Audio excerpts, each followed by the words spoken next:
I'm Arthur Moats, and I'm here to tell you about my new book, The Moats Theory of Life. If you haven't picked up a copy yet, I strongly encourage you to. This book not only is a fun read, but it's a guide to helping you become a person of impact and inspiration. If you are ready to take the next step to improving not only your life, but those around you as well, go get a copy of The Moats Theory of Life, and it's available at moatstheory.com.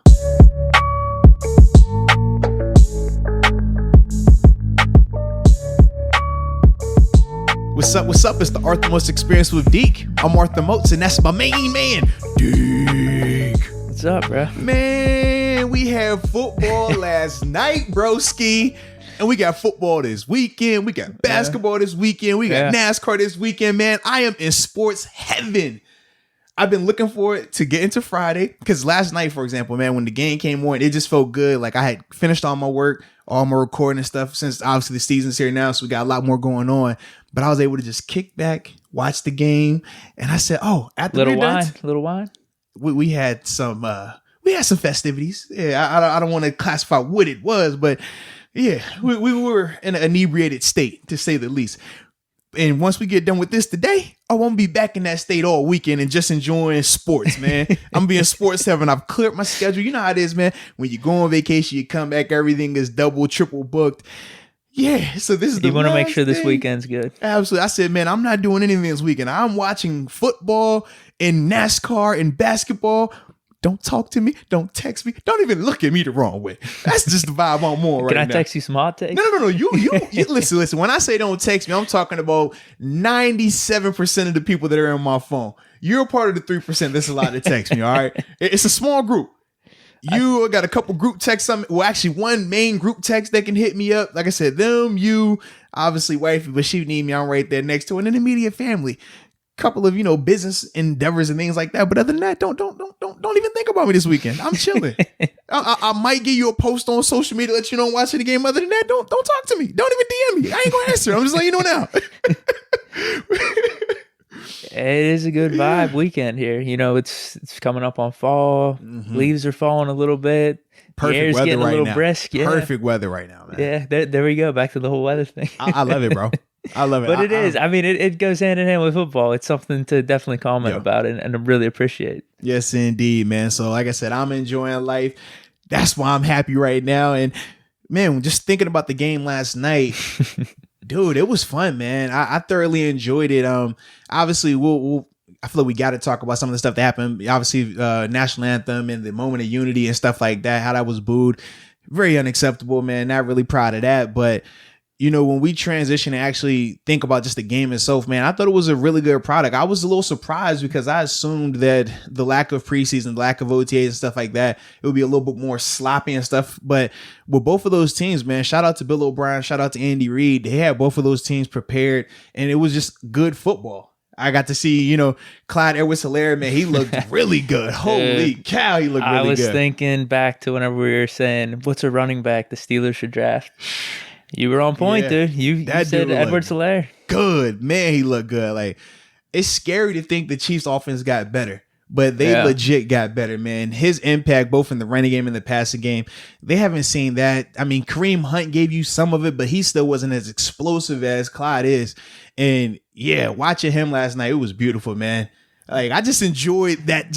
And you know me, I'm a defensive guy, but I was really just enjoying watching Mahomes, watching the weapons that he had. I mean, it was to the third quarter before we even talked about a Tyreek Hill. Like, they're loaded, man. No, he had that really nice catch. With Edwards-Helaire, though, what's crazy to me, maybe it's not crazy because you could see with your eyes how good he was, but like any running back for the most part, you saw it with Damian Williams with the whole Super Bowl run last year in the Super Bowl. Although for whatever reason they couldn't get a bell cow throughout last season for whatever reason. They tried with McCoy a little bit, but just with Mahomes, the Chiefs offense, Andy Reid, that system, any running back you plug in there for the most part is going to do really well.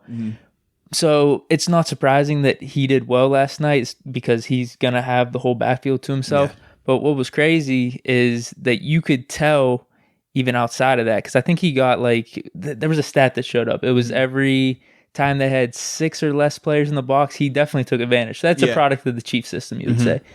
But how he was able to run, his shiftiness, his agility, running over people, like you could just tell right off the bat, like he could go into any offense and be a really good running back. So you're right. They're playing with house money right now. And I was going to say too, I think his impact was felt more so than Damian and Kareem because easily, with those two guys, it was still pass first. We're going to use you guys to kind of keep them honest. Yesterday, after the first quarter, we legit saw them where Clyde was the focal point, and it was more so after Clyde's done, oh, now we're going to throw the ball. Whereas in the past 2 years, it's been the reverse. So for me, I was a little surprised because it kind of reminded me of what Andy Reid did with Shady McCoy in Philly, where it was, hey, Shady, we're featuring you.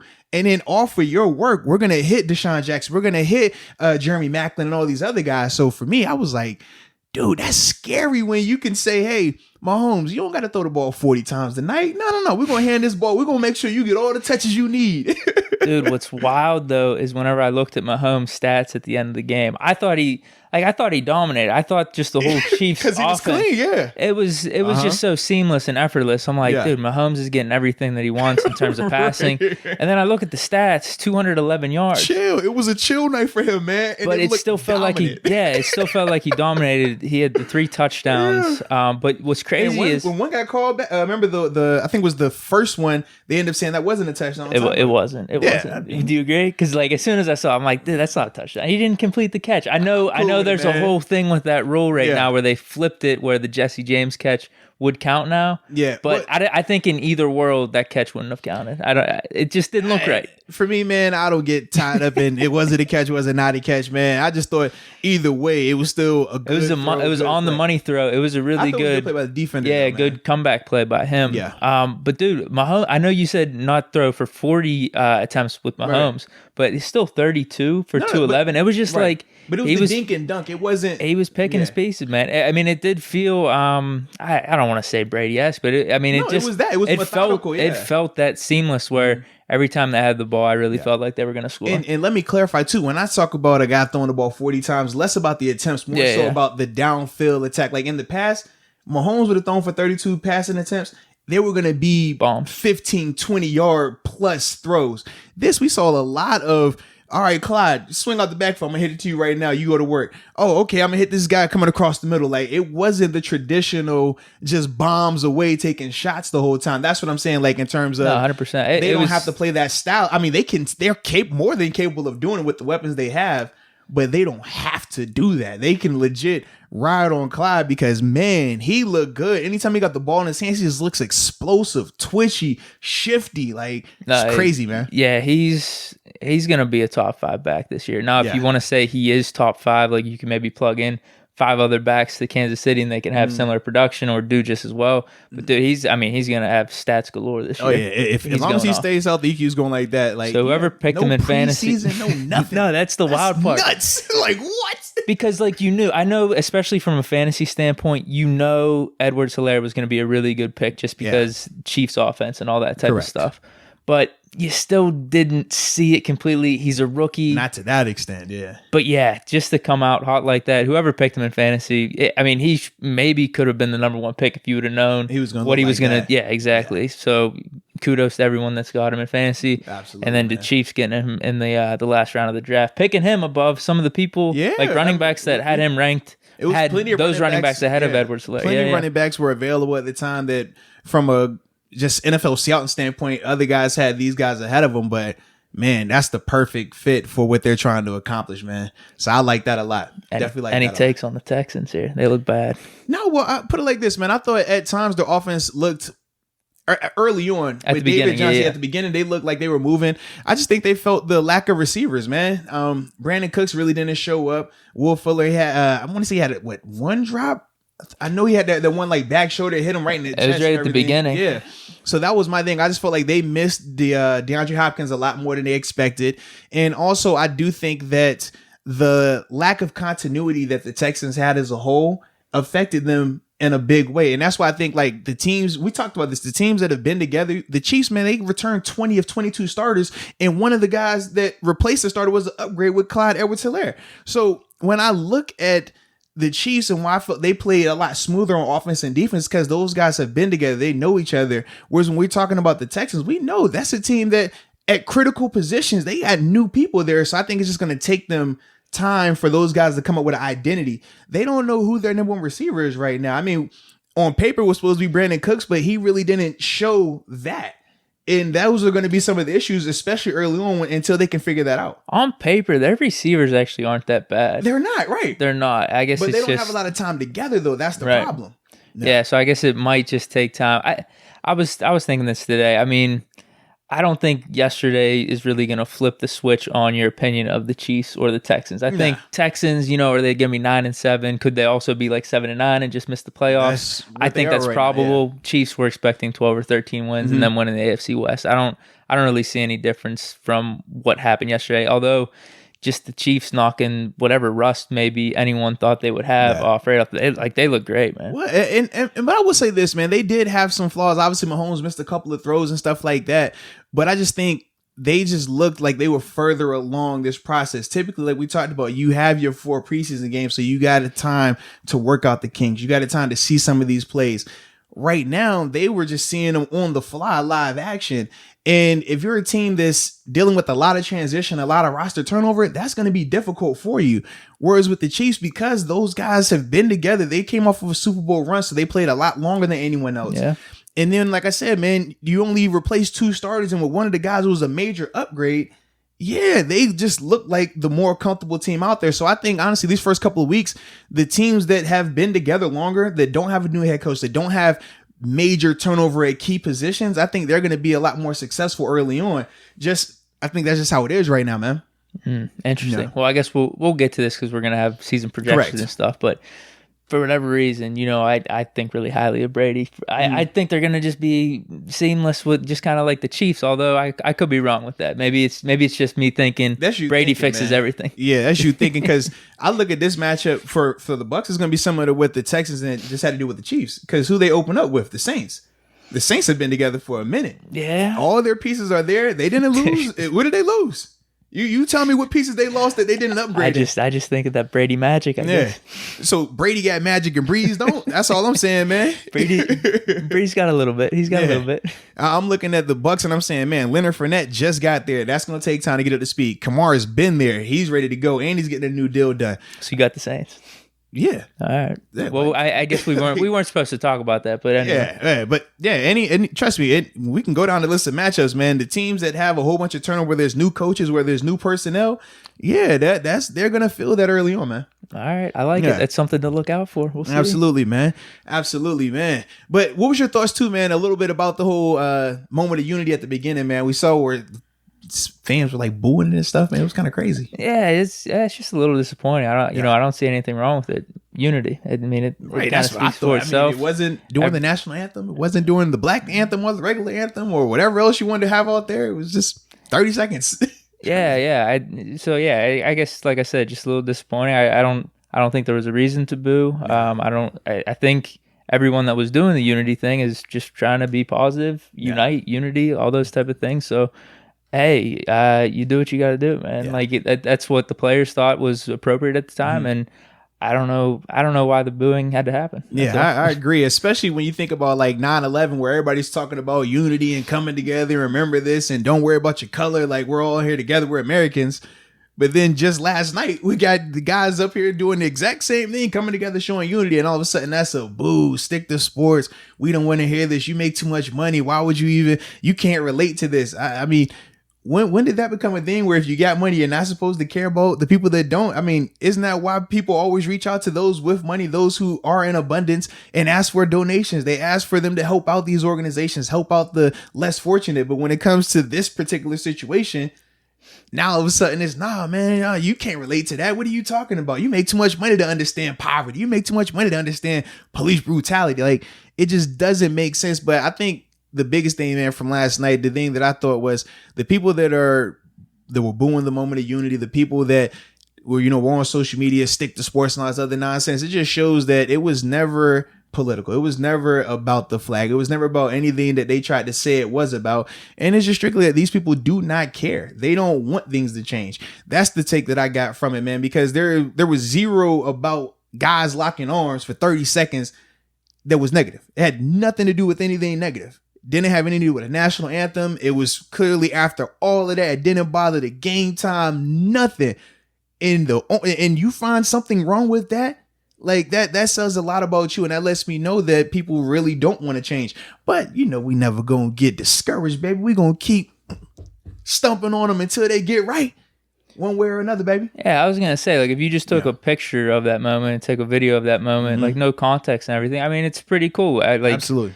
Black and white players, everyone from different backgrounds standing arm in arm. Like, that's, just the basis of that, right. Unity, uniting, and trying to be positive. Like, that's kind of the thing. Yeah. I mean, shoot, I remember my rookie year when we stood up as a group in unity for the NFLPA when we were about to have a lockout. People like that then. It wasn't an issue. It was the exact same thing. In fact, we went up and held a finger in there like one. And it was like, oh yeah, because we're saying we're one unit. You know what I mean? We all are in this together, both teams. People were cool with that then. But now all of a sudden it's, oh man, nah, what you mean unity? I don't need that, man. Stick to sports. It gets tiring. But as we've seen, man, this is something that's going to continue to progress, man. And it's nothing that's going to change overnight. It won't even change in the next couple of months or even a year. But we got to stick with it, man. All of us together. And I thought the Chiefs and Texans did a real good job of putting that sign out there of unification, because it's so easy to be divisive. Right. Like we're saying, like, it's just pretty simple, actually. I don't really have an argument. I don't know how someone could really have an argument against it. Trust me, I was with you when I heard the boos. I was like, is this for real? Like, what are we booing exactly? Like, when did this, like, what was the negative thing? You know what I mean? I couldn't find it. I was really looking like, did I miss something here, man? Like, what's going on? But it's just unfortunate, man. And some people, like I said, they just don't want to change. They're stuck in their ways and things like that. But with love and with time, we'll get them all. I've talked about this before too, right? Love. Hopefully we can all understand that and use that as a basis for our interactions and dialogue. That's all. Absolutely. You see it through love, we'll be moving forward. Absolutely. So that was that game, man. But what we came to talk about is finally here. Is it not? Is it not finally here? We've had to deal with no sports. We had to deal with COVID. We had to deal with all this protesting and everything that's been transpired over these off-season months. And we are finally here giving our game prediction, man, breaking down this Giants Steelers Monday Night Football matchup. Man, I've been so excited about this matchup. Just as I've dived a lot more into the Giants, looking at them, checking them out, man, they got a lot of issues over there. Obviously, new first-year head coach and Joe Judge. Shout out to him, though, man. He did speak real nice about Big Ben, obviously Bud and TJ, and Coach Tom. He said Coach Tom was his mentor, actually. He's trying to butter us up, dude. So we don't decimate him on Monday night. Man. I respect it, though, man. I like when guys can respectfully pay homage and say certain things, man, because they don't have to do that. And we could talk about numerous teams that suck that don't ever come over here and praise guys.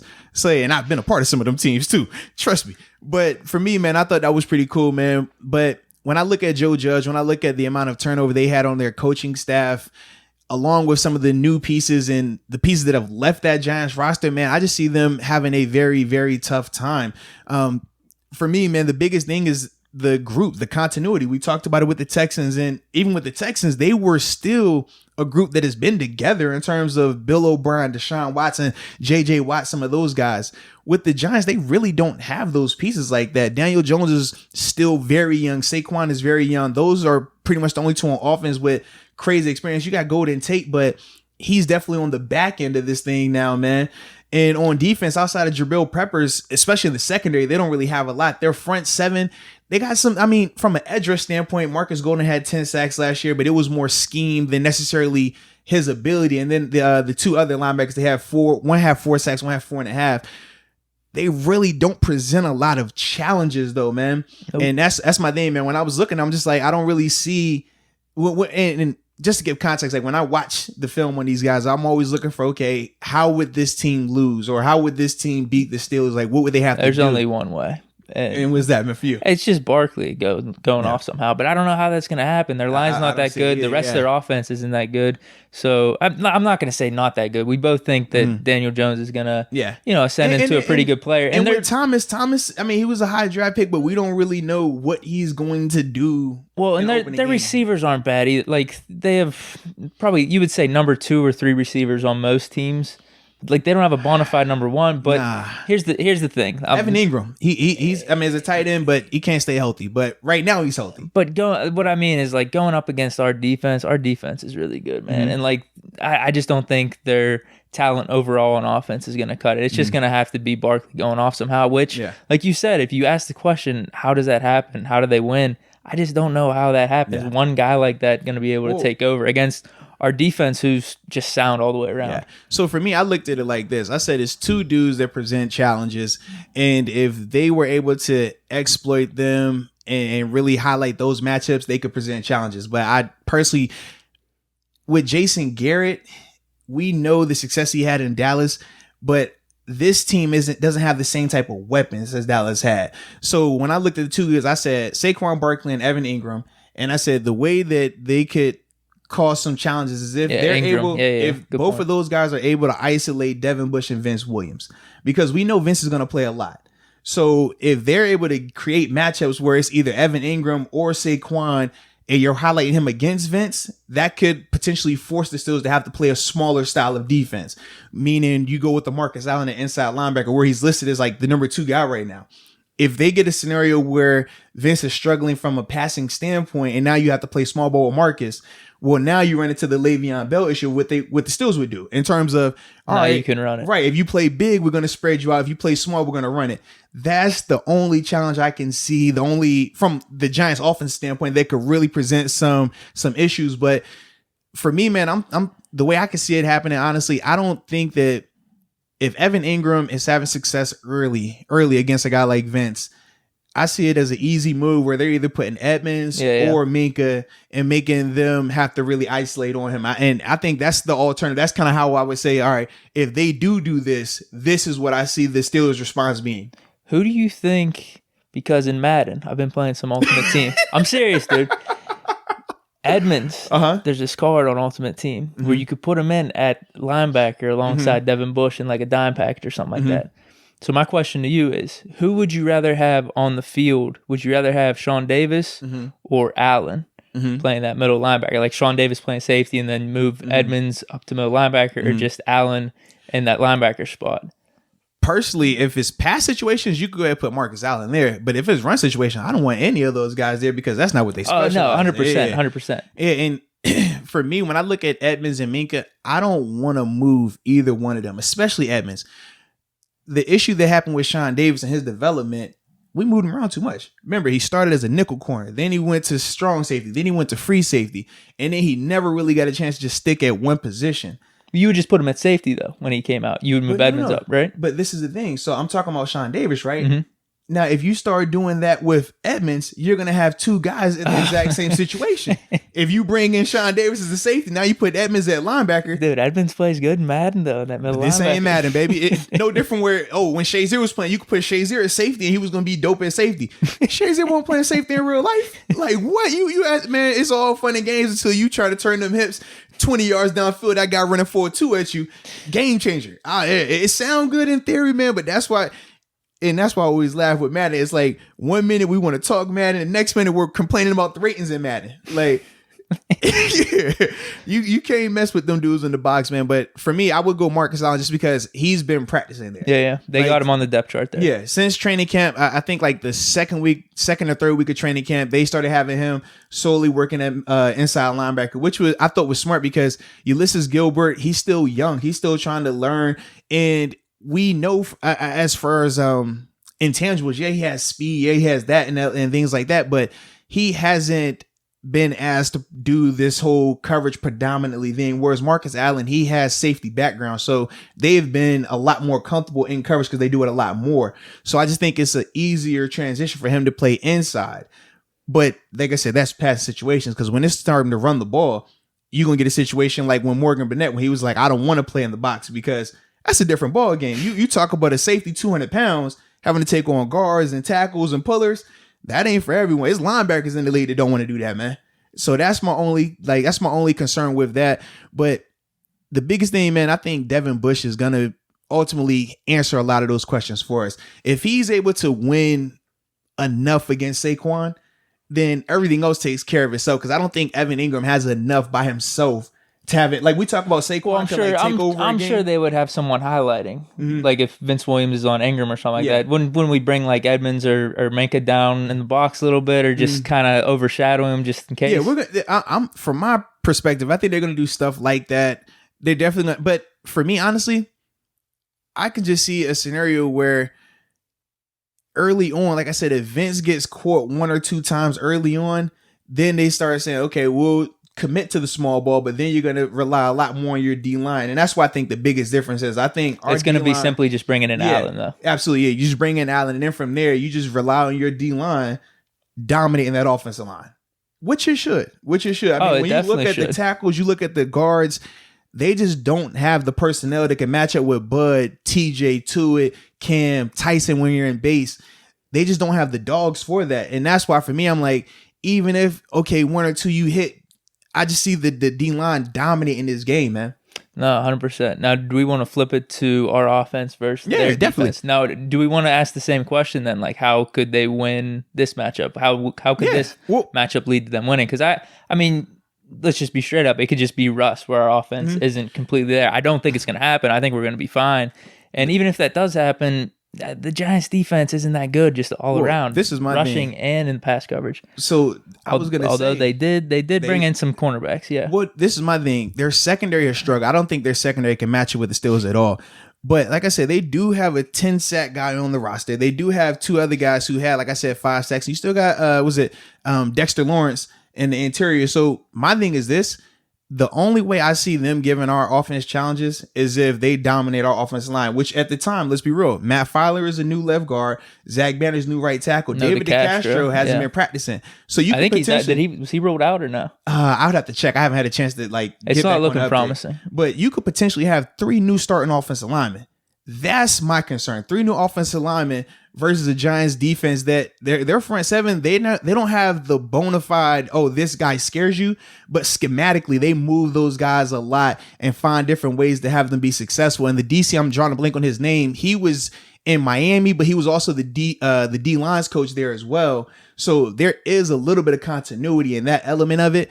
That's the only thing that scares me right now, because we talk about the depth of the old line, but once you start if you take out DeCastro, now we're looking at, man, which guy we putting out? It's Wisniewski, Super Bowl champ. Yeah. It sounds good. That's all I'm saying. Wants to win one for the hometown. Hey, it all sounds good on paper, but that's why we got him, though. I mean, that is why we got him. At least he's a veteran that can plug and play. He's not as good as DeCastro. He's not as good as any of the guys that are starting. He's not as good as Fowler either. And this is going to be Fowler's first, obviously he had the game last versus the Rams, but this is going to be different for him as well. And like I said, we don't even know what we're getting with Banner yet. Hopefully, I mean, I think it's going to still be good quality play, but those are still 3 critical positions, along with the quarterback who's talked about being nervous, which is realistic. Talked about he hasn't been hit. It only means he loves the game. That's all I took away from it. Well, this is my thing, man. It's all fun and games until this your first time getting hit and you got 3 new guys. And if anything, I admitted that's the biggest concern to me, man. I'm not trying to completely be blinded by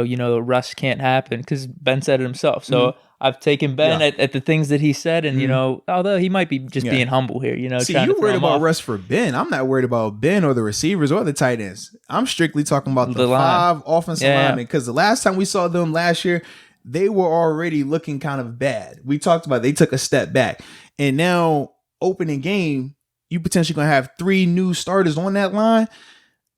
That makes me uneasy. Now, hopefully they could put that to bed and I don't have to worry about it, but we'll see that once it starts. It would be different too if we had a chance to see Zach Banner during the preseason versus some of these guys. You know what I mean? Because, obviously during the preseason, you're going to face 1 or 2 teams that, all right, they got a legit guy. Yeah. We can get a barometer on him. Because we don't really know, that's the part that's making me nervous. And then with Wisniewski, I understand he's Super Bowl champ 2-time and all this stuff. It's but for me, I'm like, why is he only started in the playoffs and never in the regular season? That's realistic. Save him up for the big moments. So for me, man, I'm just like, Monday night's a big moment. Yeah, I hope so. But those are my type of concerns right now, because that could change everything. If they're getting pressure, I think about obviously this isn't this defense, no question, but I think about the Giants when they beat the Patriots in the Super Bowl, right? The first time with Strahan and all those guys. Yeah. It was the D line that ultimately dominated that game, and that was what created the havoc. it wasn't that their receivers could regard it. It wasn't that they couldn't run the ball. It was just that D line, they had no answer for them. Understanding from a schematic standpoint, some of the things that this Giants defense does, that's my only concern with that right now. Yeah. All right. That's good to know, man. I'm glad because we've talked about this. I'm glad you're not too worried about Ben's rest or anything. Nah, I mean, everything, all the reports I've heard from training camp, all the players I've talked to, they've all said he looks good. They've all said that he's healthy.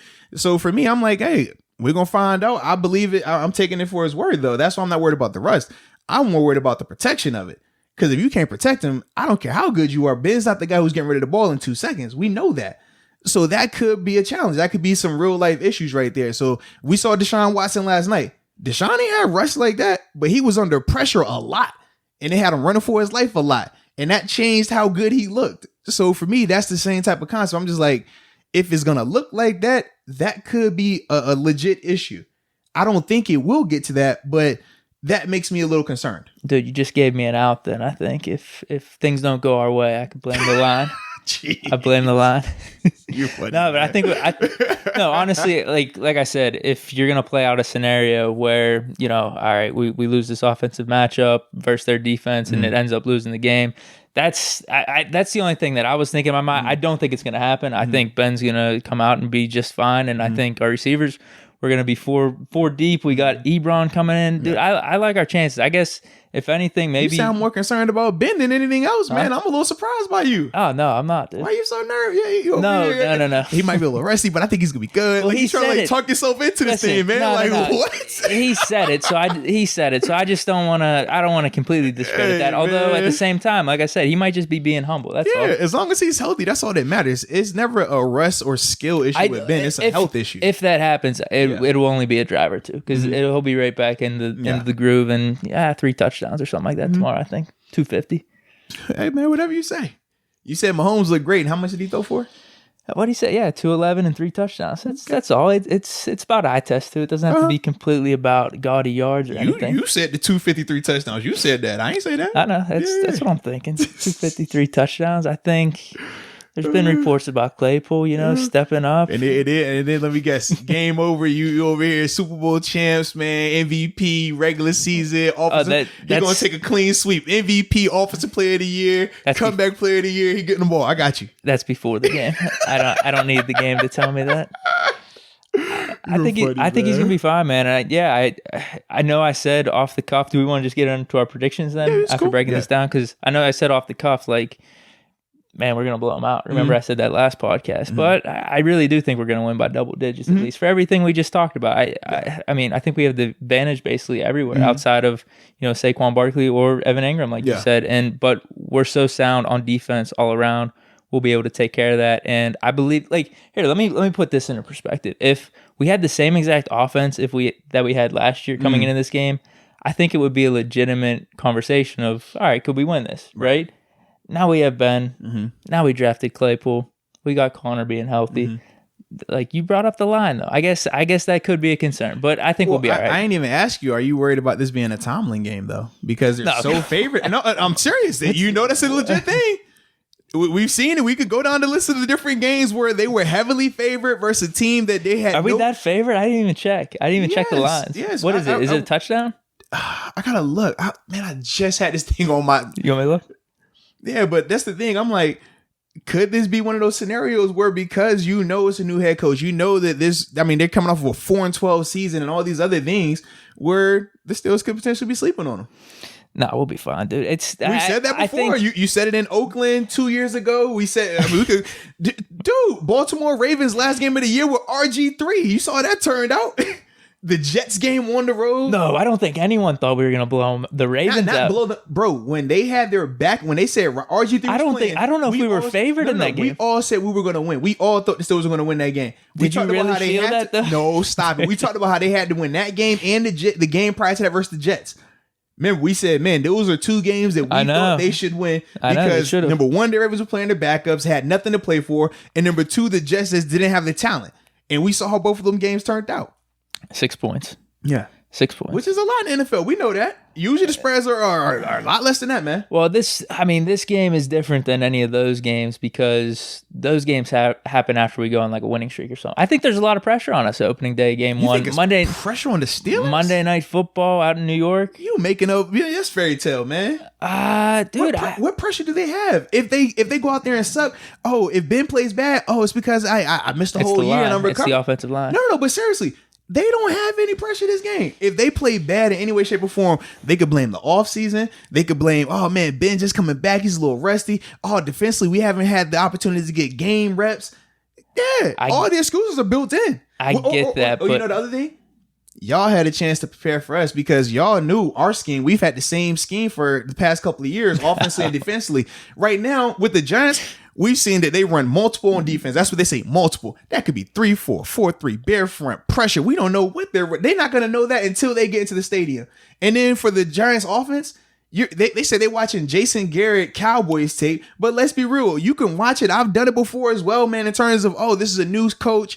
I seen what he did at this place, but then he gets here and it's totally different. That's all I'm saying, man. So, yeah, they got plenty of excuses. They don't have any pressure on them, honestly, man. There's a lot of hype with the Steelers right now. People are picking up the Super Bowls. Stop it, man. What pressure? You want to make a good impression week one. No, you but just do. Think about this. They could legit. People are legit saying that at best they're the third best team in the AFC behind Kansas City and Baltimore.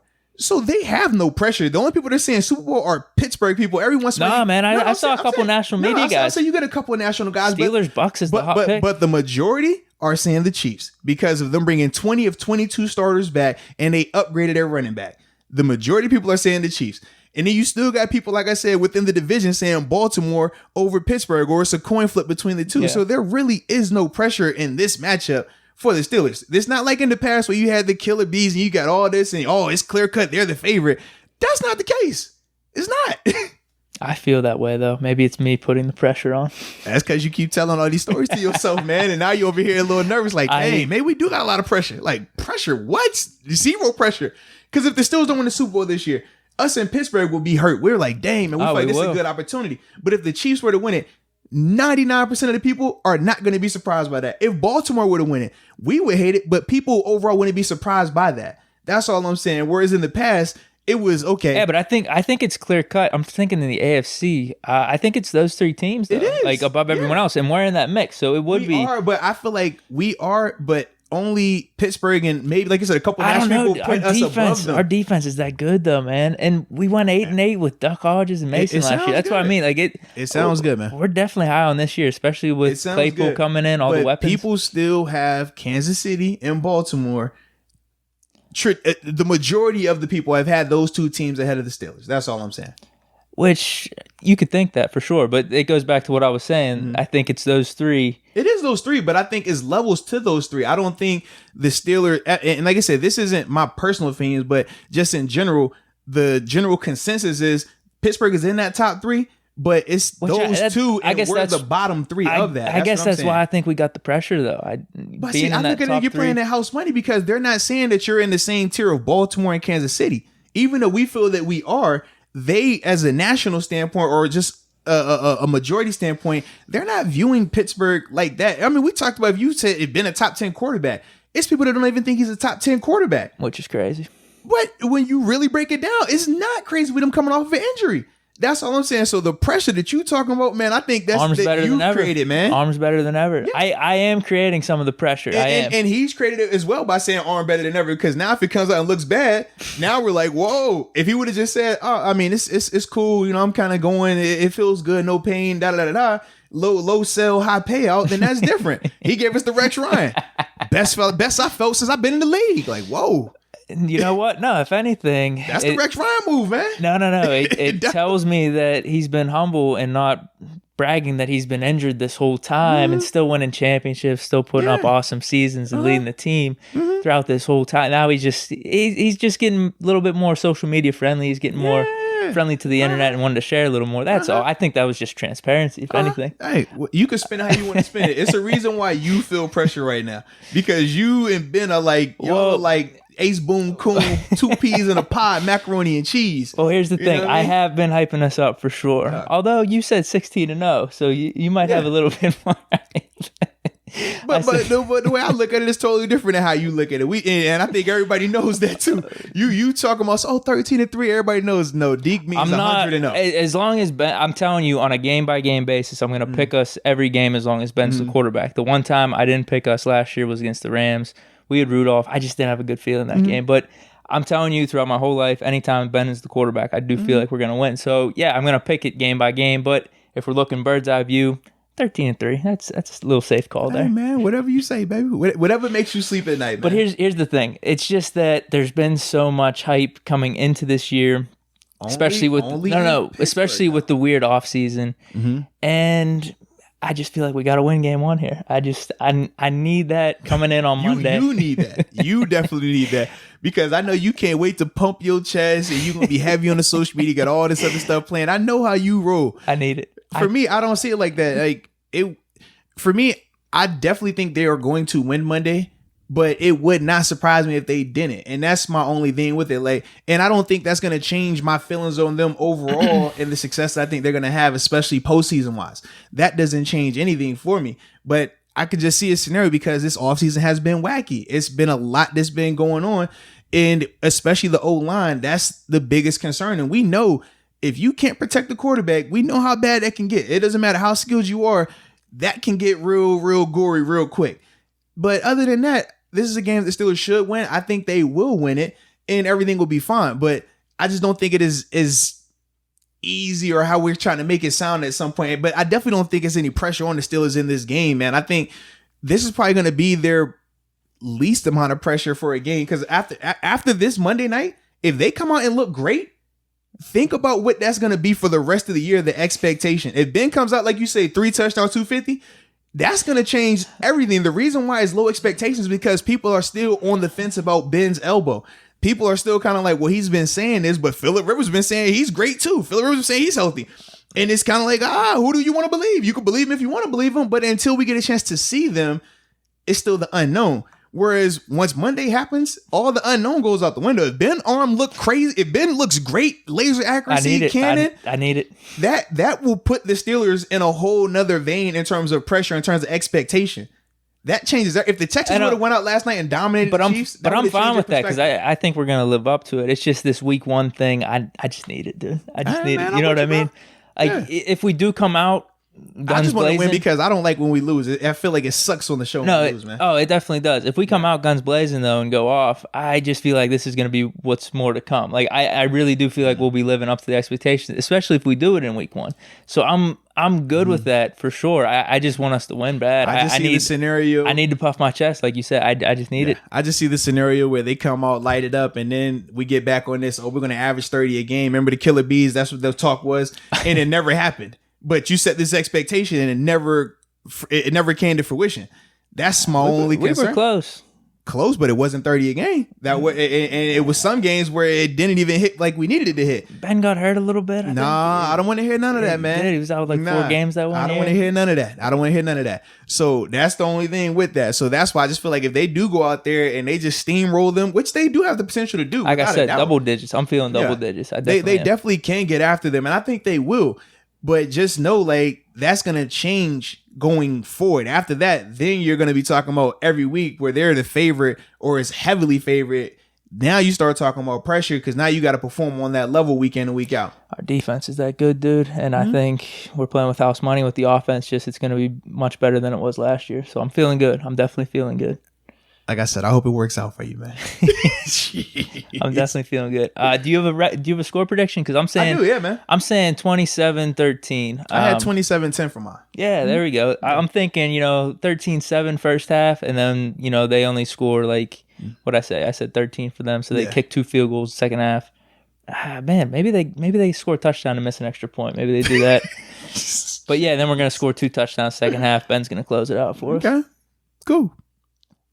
You don't know how it's going to happen. You just think it's just going to be that score?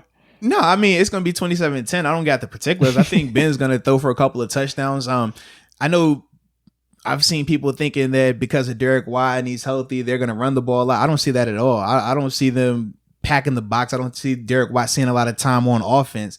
Rosie didn't. I mean, I just well, don't. and the thing is this: when you bring a fullback on the field, we talked about this. It attracts a lot of attention, blitzing. It attracts a lot of pressure. Everybody eyes are going to fullback because he's taking you to the ball. You don't want that, especially when you got the type of receivers and offensive weapons that they have from a throwing standpoint. You just don't really need that. So for me, I just see a scenario where they're airing it out a lot. Think 2018, that type of year, like where they're gonna throw the ball 35, 40 times, and especially if Ben's saying he feels good, like how we got the receivers, man. I don't see why we're not. I mean, especially with Ebron too at tight end. Like we're stacked at the skill position. That's why not stacked, but these guys, I just feel like with Ben, they're definitely going to step up. Absolutely. And then Deontay Johnson practiced today as well, man. So he's looking like he's going to be good to go come game day. Yeah, when you think about those weapons, I think that's the biggest discrepancy in the matchup. Like we talked about on offense. I mean, when the Giants are on offense, they got two guys that can present some challenges. But when it comes to the Steelers on offense, they don't have the personnel that can match up from a passing standpoint.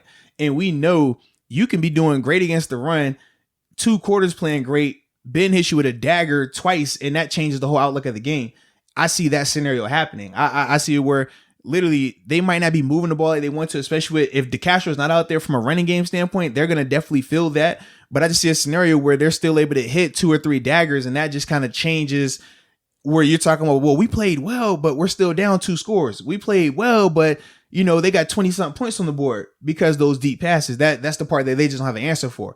And even with Jabril Peppers, we know he's a good player, but his specialty isn't playing in the middle of the field and covering. No, he's one of those guys kind of like a Tyrann Matthews, like hybrid. Like you want to blitz him, you want to have him being down in the box, keying the quarterback's eyes and things like that. I just don't see them being able to match up with these receivers. That's my biggest thing. And that doesn't even include if Juju is even playing well or not. I think with Chase Claypool, they don't have an answer for that. They don't have an answer for the tight ends. They don't have people that can cover those guys. So that's why for me, I just don't, I think that they'll get to 27 without a doubt. Hey, we agree, dude. Close predictions here. Yeah, both man. of us, man. We Absolutely, agree there. man. Absolutely. Is that all we got then for the Steelers? Well, yeah, I would say for the Steelers, that's not all we got. Yeah. That was good, though. That was a good breakdown. Well, of course, because it's got the Steelers winning. That's me. If we were over here breaking down Steelers and Bucks, it'd probably be a different energy right now. Bucks. You'd be over here, dude, you said it yourself. Little lack of continuity. No, you was over here. Brady makes everything right. Yeah, but that's my whole thought process with it, man. Either way, I'm just excited for this game, though, man. I think this is going to be if we had to pick an opponent for Ben's first game back, for the Steelers' first game without preseason and an offseason, the Jags, it's probably like 4 or 5 teams that you would want. And this is one of them, because with them having the first time head coach and first year in New York head coach, that's tough. It's a reason why first year head coaches, or when they first take over a job, they get to come in early doing OTAs. They get to come in early doing training camp. You need that time in order to implement your philosophy, in order for the players to buy in order for both of y'all to understand each other. I've been a part of 2 regime changes like that. Well, actually 3, twice in Buffalo and then once in Arizona. It is tough. It is very tough. And that's with the normal offseason.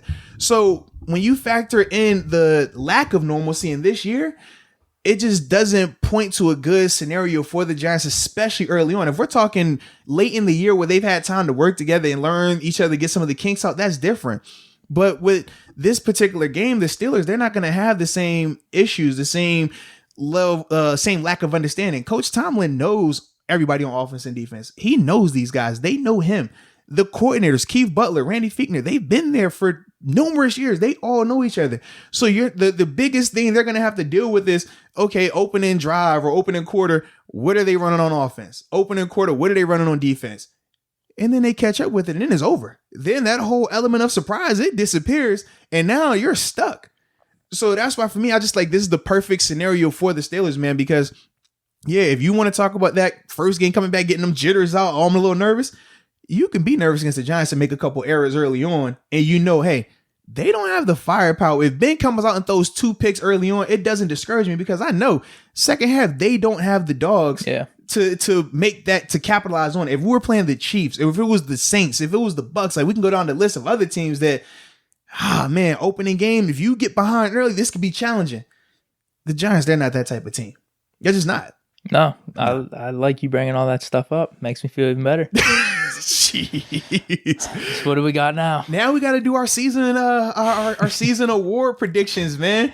Well, you already predicted all mine, I think. So hold on. Let me see if I can get you right. All right. So MVP, Offensive Player of the Year, and Comeback Player of the Year is Ben Roethlisberger. Well, here, I was thinking this. I don't know if someone was to win MVP, they would win Comeback Player of the Year. I don't know if they would do that. Well, typically, they don't even give the MVP Offensive Player of the Year, which throws me off. Like, how does Lamar Jackson win MVP, but not Offensive Player of the Year? Or the year when Mahomes won it, Drew Brees got Wait, who Offensive won Player it of the Year. last year? Am I off here? Was it Michael Thomas? He might have, yeah. I think it was Michael Thomas. Yeah, but each year it's like weird like that. Like, or no, it wasn't McCaffrey. It might have been McCaffrey. It might have been Deke. Yeah, but either way, it's typically whoever wins MVP doesn't win Offensive Player of the Year, even if they play offense.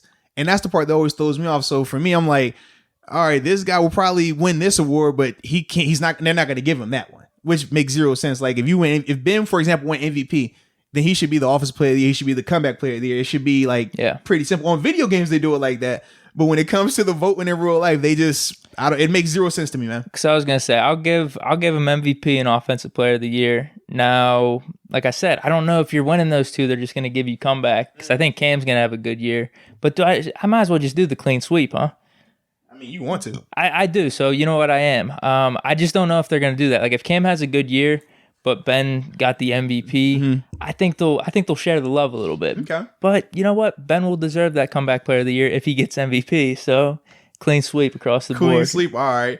So for me, I guess so. We're gonna go one at a time too with this, man. So MVP for me, I got Patrick Mahomes. I think he goes back. Obviously, he looked great last night, and I still think he's gonna be better this year. Obviously, I'm playing a full season is gonna definitely boost his statistics, and with him being the face of the NFL right now, we all know when you're the face and you're playing well and you're in all these primetime games, the voters love that. And they love the fact that he's creating history. They want to be able to say, well, man, not only was he the first guy under 25 to win a regular season MVP, win a Super Bowl championship, win a Super Bowl MVP, but then he went back and won another regular season MVP. Like, they are all for those type of storylines. So that's why for me, I think it would be Mahomes to win the MVP award. And now you already gave your Offensive Player of the Year, so I'll just do those three real quick. I just fired him off. Real quick. It was simple. It was simple. So for me, Offensive Player of the Year, I think this is Russell Wilson. He's a guy that obviously hasn't received the MVP votes, very similar to Ben, but we know he's always in the conversation. We know he's an elite quarterback. The only reason why I think he went Offensive Player of the Year and not MVP, Mahomes still has the spark, that flashiness about him that people like. They want to see the no-look pass. They want to see the 70-yard dagger and he, gets hype and runs down the field. Whereas with Russ is going to give you 3/4 of like, oh, it's kind of ugly. I don't really know what's going on. And then he's going to give you crazy fourth quarter. For voters, though, when you talk about the MVP, they want the glamour. Lamar Jackson last year, he gave you glamour the whole time. That's why people vote for those type of players. Whereas with Russ, he's not going to give you that, but he's definitely going to light it up. When you look at the stat sheet at the end of the game, you're going to say, oh, wow, he produced.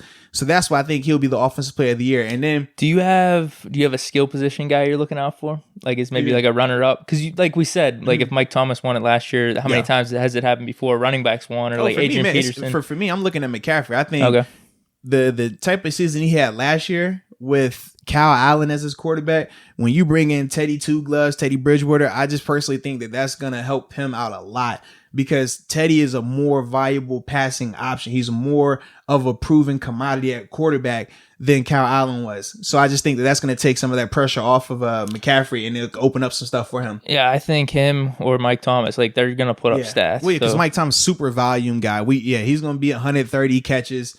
We know that. I'm trying to think of a sleeper or something. I mean, those two guys, I don't see how they're not going to have similar seasons. Maybe Barkley, actually.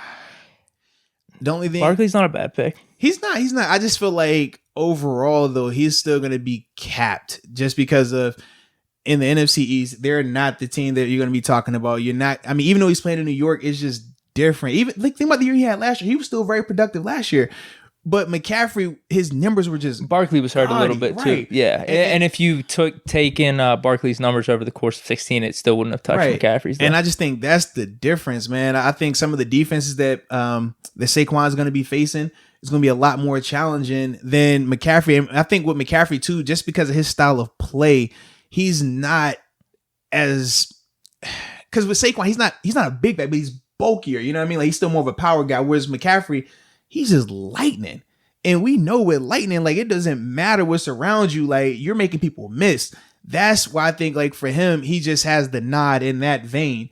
I mean, for me, like, if I'm picking between the two, I would rather have Saquon just because I still like the tradition of, like, being able to just pound the ball. Yeah, we did that in our rankings, right? Yeah, because I want a guy who I can just hand it off to and he's going to get off. But McCaffrey, he just presents so many challenges in so many different ways that he can still impact the game. And he has that home run threat capability as well. So that's why, like I said, if I had to have a backup or runner-up position, yeah. And then for me, my comeback play, I go with Ben here. I think, man, with Ben, everything is set up for him to be successful. You look at the weapons he has. You look at the fact they're going to be on prime time a lot. From a media standpoint, people love to talk about the Steelers, right? Or, I mean, whether it's good or bad, they want to talk about the Steelers. And from a storyline standpoint, man, you talking about a guy that missed all of last season, the first time in his career missing that much time, elbow surgery, all the uncertainties around him, and he comes out and leads his team to the playoffs the first time in 3 years now. So when I think of that, that's why I think that he would get it. Whereas with Stafford, no matter what, Stafford can have better numbers than Ben. The Detroit market, him playing with the Lions, they're not going to talk about them like that. They're not going to be out there. No, like and that. Even I think how the Steelers played last year plays into the narrative for this year because we should have made the playoffs if we just would have had a quarterback last year. Our offense would have been competent. So, like, Ben's coming in, he's the savior. So if you're talking about storylines, then because the Lions didn't do anything last year no matter what. Right. And then with Cam Newton, I just personally think Cam is going to do well. I don't think he has enough weapons, though, that have those type of numbers. Like, when you look at their offense, between the opt-outs and they never really upgraded their receivers. They still are walking in with Julian Edelman as their number one receiver. They still got N'Keal Harry as a question mark. And then they got rid of Mohamed Sanu. So it's just kind of like, man, you got Cam set up for failure right now. But he's done it in Carolina, which is definitely has. Which is you're just thinking Belichick with his system, how he's going to operate things. That Cam will be able to figure out a way. You're right. Maybe the numbers aren't as gaudy because of that, though. Right. But that's the only reason. And I think with Ben, like I said, he does. If Ben is back in let's be real. Ben's a 4,000 yard passer. Worst case, if he's in that vein, he throws 30 touchdowns. He's going to win comeback player of the year. Like, regardless of what else happens, that's just. I mean, the quarterbacks we know. That's what they do, and especially with him and the narrative around him. So that's why I have him as the comeback player of the year. I like it, dude. So we'll go defensive player of the year. Who you have, man? Man, dude, I don't want to be that guy. I just Why you lie to yourself? You do want to be that guy. Come on, man. Listen, dude, I would be remiss if I didn't pick one of our guys because I have them number one in the safety position, and I have the other guy as number one edge rusher. So. Unless we're saying like a middle linebacker can win defensive player of the year, I don't know when that's happened recently. It would have been with Kuechly. It might have. Dude, Wagner. It was the Kuechly. I don't know. I gotta look. Yeah, I'm just thinking edge rusher with the sack numbers and stuff. Yeah. People were picking Minka too. Who was closest last year? It was TJ, right? I'm assuming, yeah. In terms of because he was in the actual voting. Yeah, okay. I got what you're saying now. Yeah. Yeah, I'll go TJ. I got to go TJ, man. I mean, he was everything we've said in the past whenever we were ranking the edge rushers and stuff. I got him as number one. He was in the mix for it last year. Yeah. He's hitting his prime. So, dude, why not? If I'm going to pick a guy, I'm picking one of our guys. Clean sweep Steelers. I like it. I see where we're going here. It's not going to happen, clean sweep. But we got a majority, though. Yeah, so for me, man, I had TJ as a defensive player of the year. I just think... Whoa. Well, this is the thing, man. When you look at Cam getting his contract done, he doesn't have to worry about that now. We know Bud on the opposite end is going to be hungry because he wants to get another contract. So what does that end up being for TJ? That ends up being that they're not going to be able to put all that sliding protection, doubling him because you're not singling Cam, you're not single blocking to it. And Bud showed last year you can't single block him. We know from a coverage standpoint, the biggest issue with pass rushers is typically your secondary can't cover. So you're not getting enough time to rush. You're not getting enough time to work your counters and your second and third and fourth move and things like that. Whereas in Pittsburgh with Joe Steven Nelson, Minka Fitzpatrick, Terrell Edmonds, and then now if Edmonds or Minka goes down, you're bringing in Sean Davis, who's been a starter in this league for multiple years. The coverage element is there. They're good. So for me, I just see it sets up perfectly for TJ. And when you look at some of the tackles he's going to be facing, whether it's from opt-outs or injuries, he's going to have some beautiful opportunities to go against young tackles or backup tackles for 4, almost 6 games right now. That's exciting. So for me, that's why I think that TJ can go ahead and do it, because we typically, the way the awards work too is the year prior to when you really put up the numbers, that kind of gets you on the radar, on the map, right? And then the following, if you are in that same vein or better, now you typically get the award. Gilmore's not, in my opinion, Gilmore's not going to win that back to back, because what he was able to do last year, that doesn't happen in terms of you having the DB scoring more than he got scored on. That doesn't happen. Yeah. If anything, I didn't give up any touchdowns, but I'm not scoring multiple touchdowns. I don't see Gilmore having that type of year again, even though shout out to my dog. He did just get a $5 million upgrade. Definitely proud of him for that. But I just don't see that scenario happening for him. Whereas TJ, we know TJ's going to get sacks. We know TJ's going to get forced fumbles. We know TJ's going to have those impact plays. Then he plays at the sexy position of pass rusher, where you know when they make a play, everyone knows. It's not like with Cam Hayward where you got to break down film for people to know his impact and know his worth. Nah, with TJ, you don't even have to know football and just say, oh, this dude got a big tackle and he kicked up in the air. Everybody went crazy. He must be good. I like him. Voters like that type of stuff. Fans like that type of stuff. So that's why, for me, I think TJ gets the nod. You're really getting inside the mind of the voter here. I like it. Well, that's just how they operate. I know. Man, you stay around it long enough, you see it. You're like, this doesn't make sense. Oh, okay, I got what you're thinking. It's like with baseball. Oh, man, they got this morality thing going on where these guys aren't getting votes. Even though they deserve it, they're not getting it. And it's, you just can see with different voters, with different people in different leagues, how they handle it. So that's why, for me, when I think of with TJ, I'm like, it sets up perfectly for him. And along with the fact that he's going to be on a winning team too. I think of 8-8 last year. I anticipate this team being double-digit victories. We talked about that. And when you factor in them playing in those primetime games, them playing either tied or with a lead, those are going to be way more opportunities for him to rush the passer. So his numbers could even be better. Whereas last year, how many games were they trailing in? How many games was it a dogfight where they're not even having to throw against his defense because they're already ahead or whatever it may be? They knew that our offense couldn't score. That's going to be different this year with Ben being back and the weapons that he has. So that's why I'm like, everything is setting up perfect for my dog TJ to get that nod, man. What else we got? Rookie of the year? Yeah, offensive rookie of the year, man. You want to go first? This is easy. Who you got, man? It's Claypool. No, I'm just messing. I thought you were going to go him. I'm not going to lie, bro. I am not going to lie. I was like, all right, there you go. I knew it. You wanted to. You wanted to. Don't lie. You wanted it's to. It's Edwards-Helaire, dude. Come on. You wanted to. Come on. It's Edwards-Helaire. That's simple. That's what you want? Okay. Oh, yeah, it's easy. He's gonna have monster stats this year. So for me, I'm saying CD Lamb, man. I think, man, with him, he's going to have very favorable matchups. He's not going to be facing your number one corner. He might not even face the number two corner realistically. And you know, Dak coming off of 4,900 passing yards and he's playing for a new contract. He's going to want to light it up as well. I just see a scenario where he's feasting on your third corner or your second corner at times. And we know in Dallas, they're going to hype him up like crazy. That's what they do in Dallas. I mean, we talk about it, man. You could be an average player in Dallas, but they talk about offense you a lot. Is stacked. You got Mike McCarthy, who we saw the success that he had in Green Bay. Now, granted, I still have question marks in terms of was that more Aaron Rodgers or was it McCarthy? We'll find out. But I just think, man, between the running game, the O-line, everything is set up where CeeDee Lamb is just a glorified accessory. And he's going to be able to feast in that role. And especially as a rookie, not having to have pressure. With Clyde, I think Clyde is still going to put up crazy numbers and still be productive. But it's going to get a lot harder for Clyde as this thing goes on, because now they're going to start saying, well, look, we got to figure out ways to take this running game out. That's fair. And with CD, they're not going to be focused on CD. They got to worry about Amari Cooper. They got to worry about Gallup. Gallup. I always want to call him Galladay. I'm thinking about the dude in Detroit. Kenny, yeah. But yeah, with Gallup, they're going to be thinking about those two guys who are very, very productive, have shown that they can both be 1,000-yard receivers in their own right.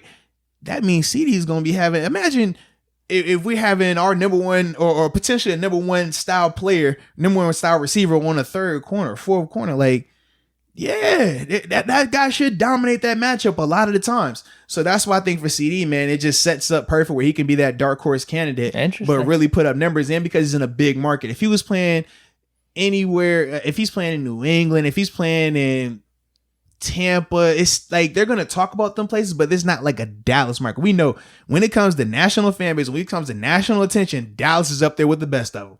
And that's global. It doesn't matter what sport it is. Like the Dallas Cowboys, they just are that notarized and stuff like that. So that's the only reason why I can see CD Lamb having a scenario where he can win it, man. Defensive rookie now. Defensive rookie. Well, so we got defensive rookie of the year. Who you got, man? I was going back and forth with this one. I think the probably most popular pick's Chase Young, but I'm thinking Simmons out in AZ. I like Simmons. I'm thinking Simmons out in AZ. I think he's gonna have the splash plays. I think he's gonna have like the overall stats, like the tackles, few picks thrown in, or a couple forced fumbles, like that type of stuff. So I think, yeah, he's definitely got a chance there. I got like him. that. I got him winning. Chase Young, he could do very well, but I could also see a scenario where they're targeting on him pretty much, and maybe he doesn't reach the double-digit sacks. Maybe he has like 7 or 8, just like a nice rookie year, but not rookie of the year caliber. So I like Simmons, man. I think he's gonna pad the stat sheet here. I like it, man. It's definitely a 2-horse race between those two guys. The reason why I'm going Chase Young, I just know as a pass rusher, as a rookie, if he gets 10 sacks, they're giving him the nod. We know that. And he's more than capable of doing that. Every time you see a clip of him in training camp, he's dominating. Obviously, the Washington football team's tackles and O-line isn't the best, but he's just a dominant player. It's a reason why he was drafted where he was drafted. And when you're looking at the teams, he's going to play Philly twice, and their O-line has been destroyed with injuries and stuff like that. Obviously, he's going to play the Cowboys. That's going to present some challenges. But when you really go down the NFC East and you look at some of these matchups, the Giants, he's going to see them twice. Those are games where he's going to be able to really feast. And that's, for me, why I can see a scenario where he's going to win it. Whereas Isaiah Simmons, I think that for Isaiah to win, you hit on it. He's going to have to fill up the stat sheet. He's going to need to be around 100 tackles. He's going to need to have a couple of interceptions. He's going to need to have a fumble recovery, a forced fumble, maybe even score a touchdown. In a normal offseason, I don't think that's too much for him. But right now, that's going to be asking a lot of him, man, where he didn't get the full offseason to learn everything. He had to condense training camp like everyone else. And you're expecting him from a 16-game standpoint to be able to do that. I think later in the year, he's going to emerge and show his dominance, similar to what Devin Bush did in terms of midway to the end of the season. He really started to produce a lot more. But early on, we talked about Devin struggle. And I just see a scenario where early on, Isaiah could potentially struggle, man, because he's going to be their guy that they want to do it all. They're going to have, hey, man, we want you to rush. We want you to cover. We want you to play in the deep half. We want you to do this. And as a rookie, man, your head's going to be spinning. And you're going to look up and you say, oh, we're just at week 10? Like, holy cow. And that's a lot for him. That's why, for me, I just see it where Chase is a lot simpler. Chase, I don't think the Washington football team is going to do anything good in terms of wins and stuff like that. But for Chase Young, it should be easy for him to go out there and get a sack each game. I mean, at worst. I agree with you. I think he's definitely got, like, if he hits 10 sacks, I think he'll get it. I guess my thing is he might get 7 or 8. Maybe he gets hurt. I'm not saying that's going to happen. Like, that's a ridiculous thing to be predicting. But, like, you have that, or maybe they start keying in on him, like I said, because that's the only guy that they have on their defense. That, if he hits 10 sacks, which is very likely, not likely, but it's very much in the realm of possibility. Well, my thing is this: the Washington football team's D line is nice. You got Ryan Kerrigan, he's gonna be playing with. You got Montez Sweat as well, and I'm drawing a blank. It's another guy that's over there as well. So they have other pieces. It's not like they're just gonna be able to slide all the protection to Chase, because Kerrigan has proven to be a double-digit sack guy every year that he's been healthy. Not shabby. Yeah. We definitely know. And he gonna hit you with the flex at the end. I actually like the flex, man. But he's gonna do that. So for me, I'm just like, Chase is gonna have favorable matchups. It's not like he's the best guy on a bum D line. The rest of their defense, needs some help. Shout out to my dog Jimmy Moreland though. But other than that, man, that D line, I feel like that's probably their best position group on that team right now. Yeah. So wait, one more? Yeah, we do, man. So we got Coach of the Year. Well, Tomlin. I mean, let's go, Deke. People are talking like, man, he should have been. He needed to win the last couple games last year to really be considered. But if they make the playoffs last year, he would have been. Yeah, he would have got it. You think he would have? If they would have, if they beat Buffalo, New York, and then beat Baltimore to close it out, and they end up winning 11 games last year, yeah. Oh no, I mean, what if we would have snuck into the playoffs though, just with maybe like 9 or 10 wins? No, if as long as it was above 500, they would have had 9 or 10 wins, and they get in the playoffs. I know they were talking about it. I just didn't think it would actually happen if we made the playoffs. Just because of the adversity and how big it was, and then the way they were winning games and some of the teams they were beating, like, it was surprising people. And I think that was the reason why, if they would have found a way to get into the playoffs, win 9 games, 10 games, that he would have won it. But it didn't happen, and that's why it kind of played out the way it did. Well, that's what I mean. So there was some hype around that last year, and I think like the whole Ben narrative with the comeback player of the year, like we were talking about earlier, could spill over a little bit into this year. We get 12 or 13 wins, make the playoffs. I think we'll give the nod to Tomlin. Okay, all right. I see you clean sweep, man. No. What'd I do? I did. You had different alt rookie, even though you wanted to go. I ain't no way, dude. It's Edwards-Helaire. I like your points with CeeDee Lamb, but I really think Edwards-Helaire. Let Claypool go out there and have 2 touchdowns on Monday. You'll come in here and we record talking about I changed my mind. It's Claypool. Dude, if he goes in there and catch two bombs, come on, man. You be over here like, I want it to happen, but I really think Edwards-Helaire's going off. If he come out here looking like Randy Moss, Thanksgiving rookie year versus the Cowboys, bombing everybody. Which, dude? Yeah, exactly. Inside sources are saying it might happen. Yeah, and you be over here changing your tune real quick. Yeah, man, I think that Claypool guy, he's the one. Can I switch my pick? If you're going to let me. That's what we're doing it right now, so there's no switching, man. We locked in, bro. But for me, man, my coach of the year candidate, I said it was going to be Sean McDermott, man. He's coming off a 10-win season, overtime loss versus the Texans. We obviously know a couple of calls here or there change. Then, he probably could have won that game on top of that. But the past 3 years, he's been very successful up there. It's been flirting. Like I said, he had 10 wins. This past season's been flirting with 10 wins. His previous 2 years up there as well. He's the favorite to win the AFC East. On top of that, they have we talked about their roster. Offense, defense, special teams, they are very, very talented. They got depth. They got star players, everything they need. And they got better on offense, man, in terms of bringing in Stephon Diggs, in terms of, I want to say it was Zach. Oh, my goodness. Moss. Yeah, Zach Moss. Yeah, Zach Moss. He's an upgrade over Frank Gore as the combo or the 1-2 punch with Devin Singletary. I mean, let's be real, man. Frank Gore is 50. I told you, last year. He was putting up fantasy numbers. Yeah. It sounds good, man. For a time being, it definitely went downhill after I started pumping him up. And then on defense, man, they took care of Tre'Davious White, paid him. He was the highest paid corner, not anymore. Shout out to Jalen Ramsey. But they still were able to bring in Josh Norman. That's a huge. Mario Addison is a guy who's had 10 plus sacks in Carolina multiple years. I just think that everything sets up perfect for them and for him to kind of get that notoriety. If they win the AFC East, it'd be the first time them winning the AFC East in 20 years, almost, or might be longer than that. I have to look into it. That would legit be a big deal, and he's gonna get the whole pomp and circumstance and everything that goes along with it, just because of everything that's happening. Because we're gonna talk about the AFC East. Because you got to see how Cam Newton looks. You got to see what Belichick looks like. You got to see, oh, man, no Brady. And Tua as well. Or Fitzpatrick at first, with some respect on my dog. But it's multiple things that are going to be talked about. So it's going to be attention on that division as well. So that's why I think that they'd be McDermott. Okay.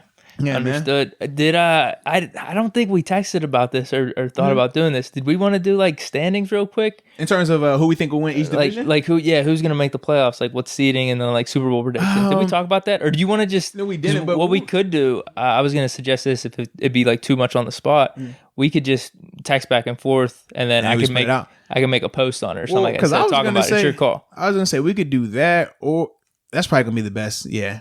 I mean, because I already have like who I think is going to win each division. I have my wild card teams. I know who I think is going to win the Super Bowl, but I haven't like picked out the seedings and everything like that. That's okay. Well, yeah. Do you want to just run through divisions then, real quick? Yeah, we could do that. Yeah. All right, because I'm the same way. I didn't do records or anything. I just wrote down who I thought's going to win divisions and who's going to make playoffs. Yeah. So I'll just go NFC real quick, man. In the NFC North, I got the Packers winning that division, man.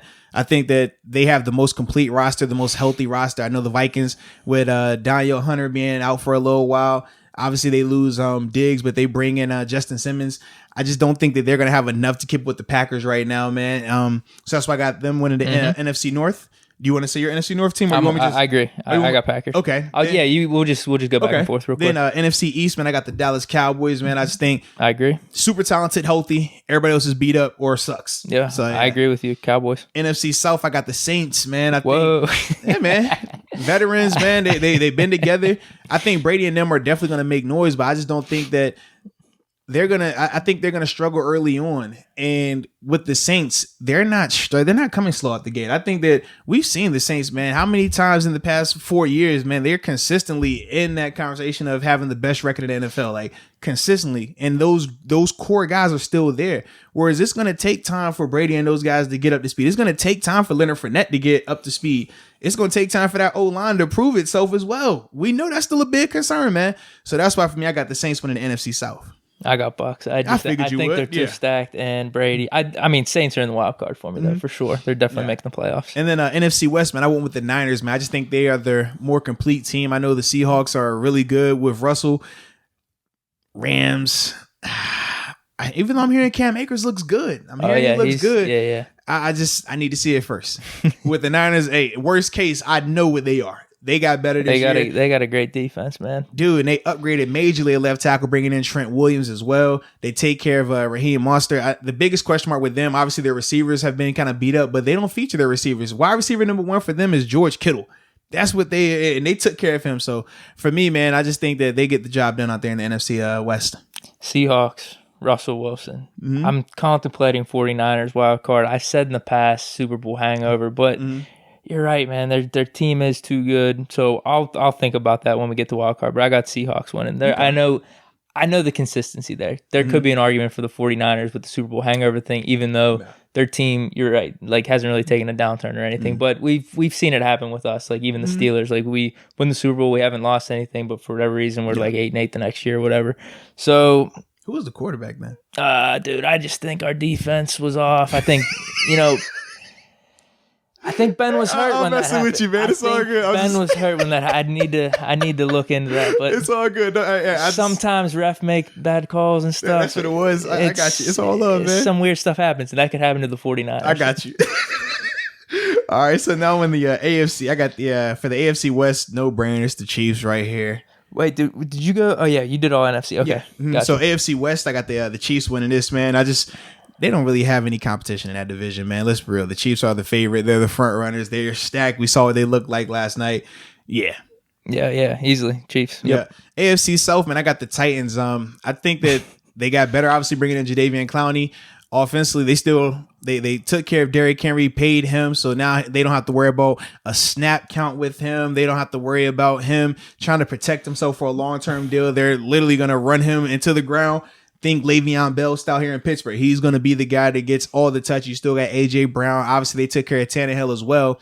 So for me, man, and they also brought in Vic Beasley, who's a 14-sack guy one season as well, man. So you thinking him, Jadeveon Clowney, they could present some challenges. They have loaded up, unfortunately. Yeah. With the Texans, we saw them last night. I think they're gonna struggle a little bit at times, man. I just think they're kind of capped at what they're going to be able to do, especially with the loss of DeAndre Hopkins. And then when you think about the Colts as well, I like the Colts, man. The biggest question mark is Phillip Rivers. I'm not sold. I need to see it. So until I see it, I know what the Titans are. I know that style of play. I know they're very well coached. And, yeah, they're built to win that division. And, yeah, you could say Jacksonville, I guess. No. Oh, okay. They're done. They're done. Let's say, yeah, they're done before the season started. They're taking for Trevor, man. So it's all good. They definitely are. Now, you mentioned the Colts. I got them winning. And... okay. Unfortunately, I do have the Titans in the playoffs. I have them sneaking in the 7th seed. They've loaded up too much, but I'm telling you, they're not doing anything in the playoffs. But with the Colts, we talked about this whenever they played us, and I didn't agree with it at the time. I still don't agree with it because I do think Phillip Rivers is going to make a difference. I think he is an upgrade from Jacoby Brissett and is going to bring the roster completely together. That's what I think the difference is from last year to this year.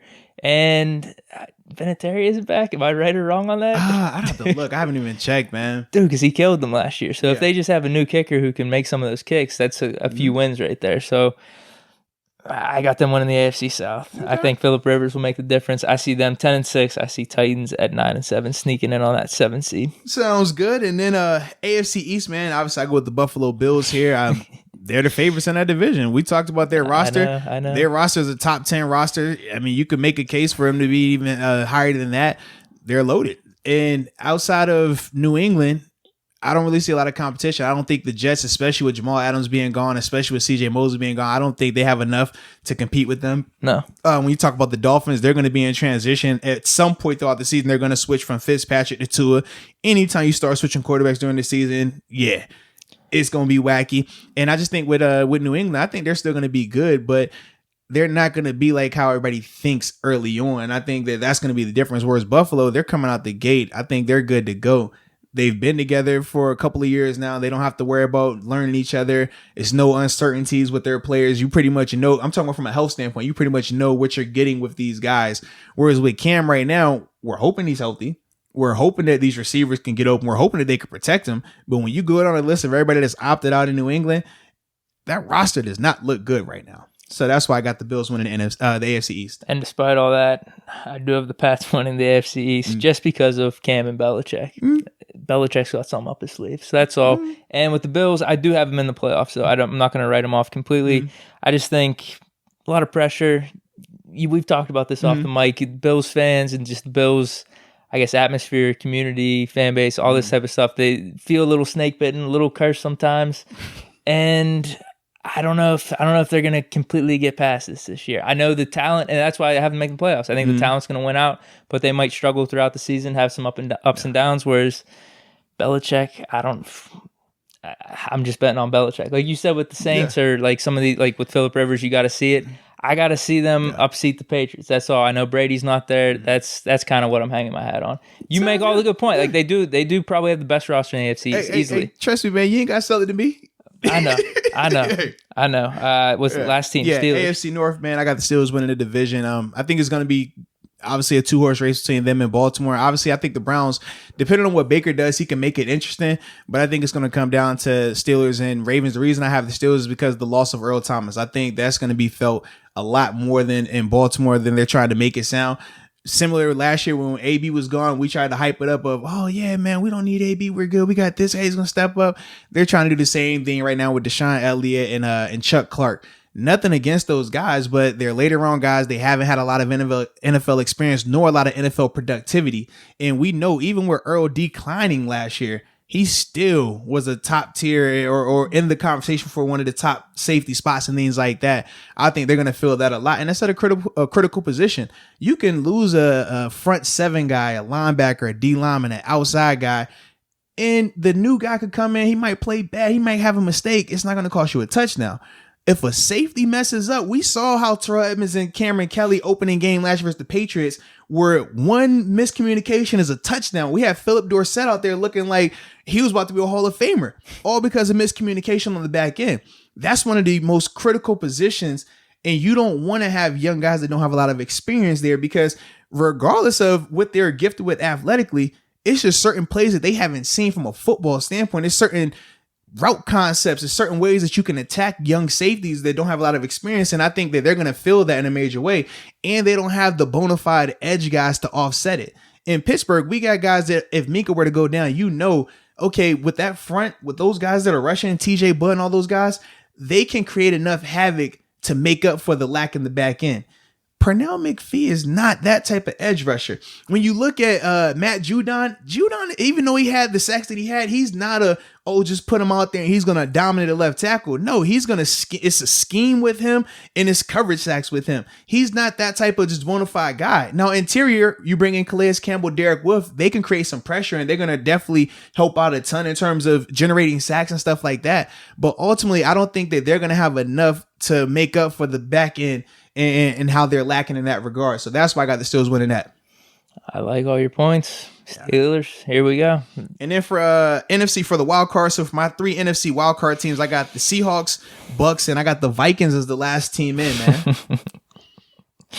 Okay, so I got Saints. Yeah, because you had the Bucks winning the division. Yeah, Saints. And you had the Seahawks winning the division too, right? You know what? What? Did you have the Seahawks winning the division? Yeah. So Saints, 49ers. And you know what, dude? I'm turning a new leaf. Vikings are making the wild card. Kirk Cousins, not a bad guy. Not a bad guy in a little bit. I heard his interview, man. He's kind of got my mindset with everything that's going on. So you know what? I'm kind of coming around to Kirk Cousins. I like it. All right. I'm not opposed to it. Trust me, baby. I'm not opposed Vikings to it. Roster, not bad. You know what? Kirk, wow, man. Never thought I would see this day. Man. Maybe I just should have got to know you a little bit more off the football field. Maybe I wouldn't have been as hard on you all these years. Do I need to play a Josh Allen and Ryan Tannehill interview too? Would that change your perspective on them next? It might. I don't know. It might. Because I do realize that these guys are people at the end of the day. Mm-hmm. But, if we're going to talk about quarterback, Cousins is 15, 16 for me. Yeah. He's still not all the way there. Okay. But I heard that interview. You know what? I'm going to give you the benefit of the doubt. I like it. You guys over the Eagles are making the NFC wild card.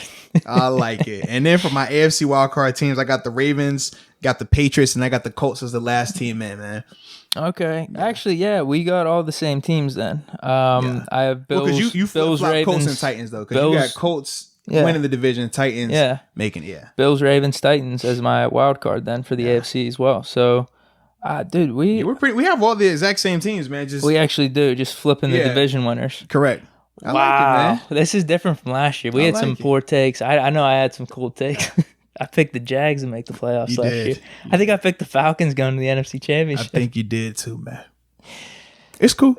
You know what? I mean, if anything, this is the year to be picking the Falcons though, because they're so on and off and stuff. But I'm not getting burned by them again. I'm about to say you play that odds you want to. That's like, oh yeah, you can never lose in blackjack 3 times, man. Not 3 times in a row. If you lose twice, this one you bet big. Okay, I've done that and I got my head knocked in before. I'm cool on those odds, baby. Are we doing Super Bowl projection then, real quick? Yeah, you want to? Yeah, go ahead. Well, I said this way back. Whenever the Bucs sign Brady, it's going to be Brady versus the Steelers. Mm-hmm. Bucs versus Steelers, and we'll get the dub. Okay. Where is going to be the Super Bowl? Is it down in Tampa? It's in Tampa. Is it? Yeah. Well, Ben likes it down there, so we're good. I like it, man. For me, man, I got Bucks and Chiefs, honestly, man. Whoa. And I think Chiefs get it done, man. I see them going back to back right now. I'm drinking the Kool-Aid until I see otherwise. Yeah, you saw the glimpse of it last They're night. a good team, dude. Good team's an understatement, man. We saw them last night. We saw what they did the year before. I was talking really highly on them at the beginning of this podcast. And they done brought everybody back, like I said, upgraded, and they got better. So for me, man, until I see somebody that really can push them on that front or even keep up with them, because we've seen this, man, even when they won the Super Bowl, the whole playoff run, they were down double-digit points in every game. And they can score points in a bunch in a hurry. They just a complete roster, man, top to bottom. They got the coaching staff, man. Obviously, Eric Bieniemy as their OC. We felt like he should have been a head coach this year as well. I just feel like they have too much right now. So that's why I got them. You know what I will say about those teams that the Chiefs beat, though, with all those comebacks? Mm-hmm. I think our defense is better, although 49ers defense is really good. I was about to say. Here's what I'll say, though. Okay. Here's what I'll say. Because 49ers definitely outplayed them in the Super Bowl. Yeah. Mm-hmm. With that defense and just the team overall. So we got the defense. Okay. We got the closer quarterback that all those other teams don't have. So all right, and they got Mahomes. It's good. Yeah. He's good, but he's good. He's really good. You know I'm a fan of Mahomes. I like Mahomes. No, you wouldn't say Ben is good. You would say Ben is great, though. I do say Ben is great. Mahomes is great too. Oh, okay. Yeah. They're both great.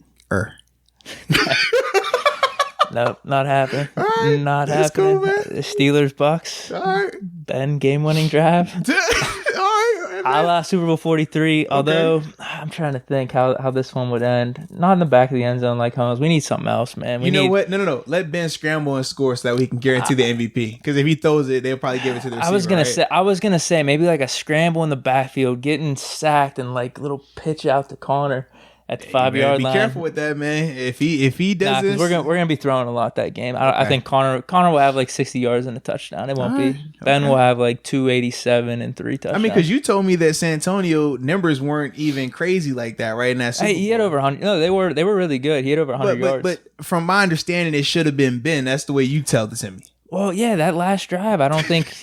The reason Holmes got it is from that last drive, but I think Ben was it's just like, be careful, man. As big Ben of a part, the ball the whole time. As big of a part, if not more, because dude, I'm telling you, I mean, we could go over this. You just got to watch the drive right off the bat. 10-yard penalty with our offensive line. It's like 1st and 20. And then Ben draws back, almost gets sacked in the end zone for a safety. He has to dodge all these guys. If that happens, game over. I mean, third down, he made a clutch pass to Nate Washington to keep the drive going. There was a lot of things in that drive that Ben should have won, in my opinion. Holmes dropped the easier pass in the end zone, too. Just be careful. That's all I'm saying, man. I said co-MVP's fine, but I really would have given it to Ben. Just have him run it in. If he runs it in, he'll get it. Oh, you're talking about for this game. Yeah, just have him scramble and run it in, dive in the end zone, flip a la John Elway, and he's good. Then we don't have to worry about it, okay? Okay, kind of like the Jacksonville comeback down to Jacksonville. Because I just feel like it's not going to be a good scenario otherwise, man. You gonna be over here heartbroken. We win the Super Bowl. You not even celebrating. Yeah, like, oh, well, he ain't gonna MVP. I don't care about that win. Like, so just to avoid all conflict. Okay, that's how it's coming down. I like it, man. Please happen. Please, God, let this happen. It should have happened last year, but I think. Whatever higher power you believe in, God, whatever. I think they were trying to tell me, you got to be patient. Okay, you got to be patient because I was predicting all this stuff last year. But patience is a virtue. It's time this year. All right, I'm with it, man. So that was fun, man. We got anything else? I think that was it, right? Nah, that was great. I really enjoyed that. Absolutely, man. So like I said, it feels good to finally have football. Because it feels like we've been up here for a minute, man.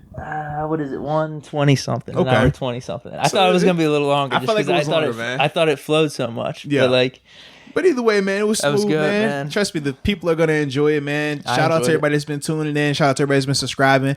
We're finally here. Game time, man. So this is the official last podcast before the Steelers go out there and get the job Monday done. night. Man. I guess we aren't reconvening until Tuesday. Yeah, until afterwards. Yeah. So cool. It's gonna be fun, man. Then we'll be giving you the recap, breaking it down. So all good, man. So like I said, man, we appreciate everybody for tuning in, man. Appreciate all the subscribers, man. Definitely means a lot to us. Shout out to Sex Symbol Deke, man. Taco Me showing for the ladies, man. I thought I was gonna go the whole podcast without you mentioning it. Oh, come on, man. You know better than that. So yeah, all love and until next time. Peace.